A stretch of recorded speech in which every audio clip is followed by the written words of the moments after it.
दुधी बच्चा गुमाएकी आमाको आर्तनाद। संसारमा सबैभन्दा वियोग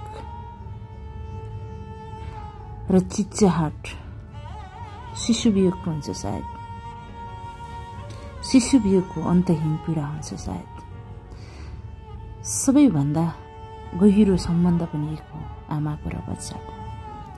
त्यो सम्बन्ध कुनै शब्दले परिभाषित गर्न सक्दैन जब बच्चा आमाको गर्भभित्र हुर्किन्छ, जसले केवल शारीरिक अङ्ग मात्र बनाउँदैन, त्यो आमाको हृदय बन्छ, नसा बन्छ, प्राण बन्छ। तर जब त्यो दुधी बच्चा आमाको काखमा आउने बित्तिकै फेरि मृत्युले सलक्क उठाएर तानेर लैजान्छ। त्यो आमालाई बाँकी जीवनभर बोलिरहेको खरानी बनाउँछ र बोलिराख्छ।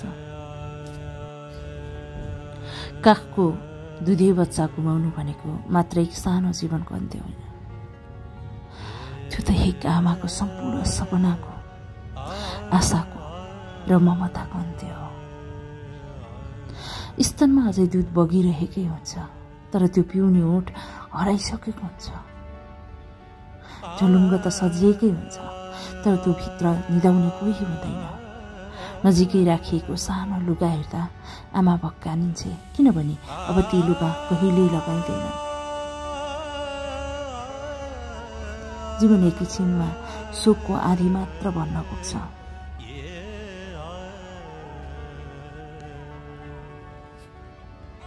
यस्तो शोकमा संसार चुपचाप बसिदिन्छ।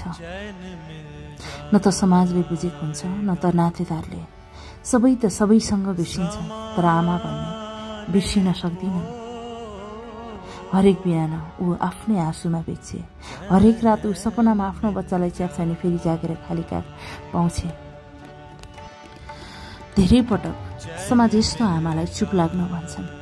समयले निको पार्छ भन्छ, तर समयले के निको पार्न सक्छ? त्यो घाउ जुन स्तनभित्र हुन्छ, आत्माभित्र हुन्छ। सुखको त्यो प्रकार एक नारीको आत्मामा स्थायी तुफान जस्तै हुन्छ। ऊ बाँच्छे, तर तिनै यादहरूसँग ऊ हाँस्छे, तर ती आँसुहरू छुपेर ऊ बोल्दिन, तर भित्रभित्र चिच्याइरहेकी हुन्छ। आखिर मातृत्व त माया मात्र होइन, यो एक समर्पण हो। जब त्यो समर्पण अधुरो हुन्छ, त्यो माया बिना उत्तरको प्रश्न हुन्छ। म सानै थिएँ, उमेर मेरो काँचो थियो। मेरो घरमा भर्खर 1 महिनाको बहिनीको दाह संस्कार गरेर फर्किनु भएको थियो गाउँकै हजुरबा। साना भोटाहरू, उसले सुत्ने बिस्तारा, उसले निदाउने काख हाम्रा सबैका सुन्ने भएको थियो। उसले गरेको दिशा धुने हातहरू अझै बसाउँदै थियो उसकै सुगन्धमा। आमाको आर्तनाद स्वरहरू सुनिरहेका थियौँ हामीले।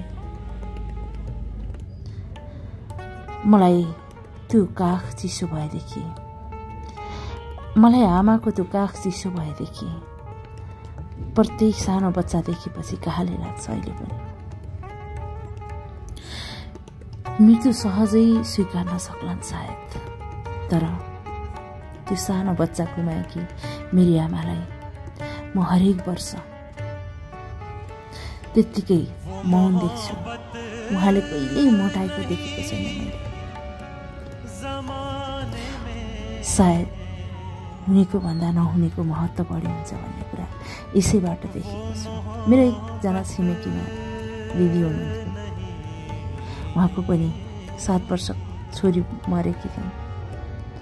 मलाई लाग्यो उनले अझै बिर्सेकी छन् या छैन, तर उनको मुटुमा पनि सबैभन्दा चर्को घाउ त्यही छ अहिले। जीवनमा धेरै चिजहरू घुमेको हुन्छ, सन्तान गुमाउनु जत्तिको मुस्किल सायद कमै हुन्छ होला। आमा बन्ने सौभाग्य नपाए पनि आमा भएको महसुस मैले यति बेला गरेको छु जति बेला सानो बहिनीलाई लगेर गाडिएको थियो।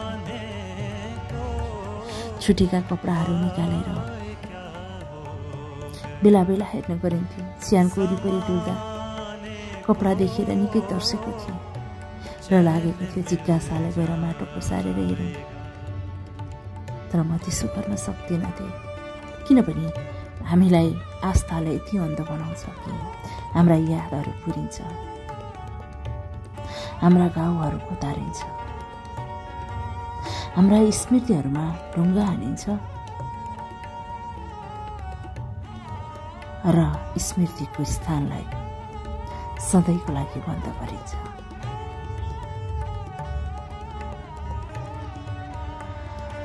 म ती आमाहरूलाई सधैँ सम्मान गर्छु जसले पीडा अपुरो भए पनि, अमूल्य भए पनि शब्दहरूको रिक्तता पर्न र जीवन बाँच्नलाई मुस्कुराइराख्नु भएको छ। हो, आमाहरूको काखबाट कोही सन्तान नकोसियो।